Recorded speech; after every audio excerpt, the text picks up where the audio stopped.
Choisir son chumpi, ce n'est pas si anodin. C'est sûr, il y a une histoire de cœur.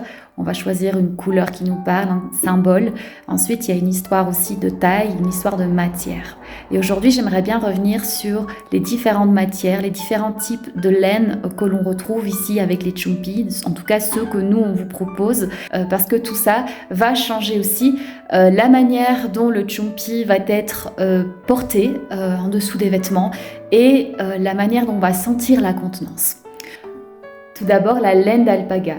Deux sortes de laine d'alpaga différentes. Ici, on aura du bébé alpaga. Ici, on aura de l'alpaga adulte qui va vraiment changer la texture, l'épaisseur. L'alpaga adulte va donner une texture beaucoup plus rêche. Donc, à voir selon les sensibilités si ça convient ou pas. Ici, celle-ci, l'alpaga bébé va donner un tissage très fin, très raffiné et va permettre aussi une ceinture très souple, donc qui sera très bien pour être plus discrète en dessous des vêtements. Donc si vous avez des vêtements moulants, ça permet que cette ceinture soit portée pratiquement au quotidien sans être visible, parce qu'une ceinture se porte en dessous des vêtements.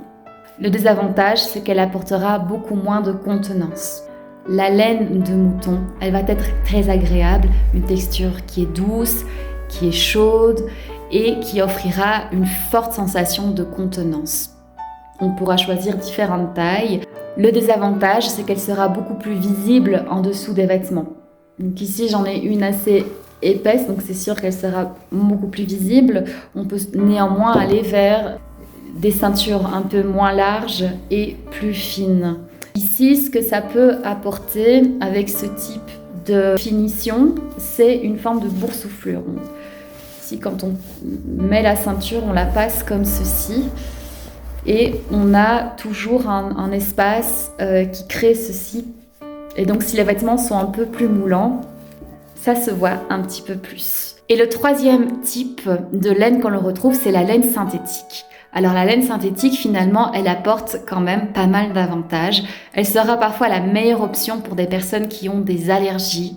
Donc étant donné que les ceintures se portent à même la peau, si vous avez une allergie à la laine de tout type, voilà, ce sera peut-être l'option d'aller vers une laine synthétique. L'autre avantage, par exemple ici, on a un modèle vraiment qui est typique que l'on peut réaliser avec la laine synthétique. Ça nous permet d'avoir un tissage fin tout en ayant une assez bonne largeur de ceinture. Donc, ce qui va permettre d'avoir dans son quotidien une ceinture qui va offrir une bonne contenance de par sa largeur et en même temps, elle va rester souple, discrète, elle va bien s'entourer, épouser la forme du bassin et donc va vraiment permettre de faire un beau travail avec la médecine des ceintures. Voilà pour la présentation des différents types de laine. Alors, si tu souhaites travailler en profondeur avec la ceinture, de pouvoir la porter au quotidien et de vraiment amener une conscience du port de la ceinture, ce que je pourrais aussi te proposer, c'est de travailler avec plusieurs types de ceintures. Donc, d'avoir cette ceinture en alpaga standard pour pouvoir avoir au quotidien une ceinture, même quand tu as des vêtements un peu plus serrés, et en même temps d'avoir une ceinture que tu peux garder chez toi ou lorsque tu as des vêtements un peu plus larges, et là d'avoir une super contenance et de vraiment pouvoir bénéficier de la médecine des chumpis et de tous les bienfaits qu'elles apportent. Voilà, si ça t'intéresse, n'hésite pas à m'écrire et on regarde ensemble quelle est la ceinture qui te conviendrait le mieux.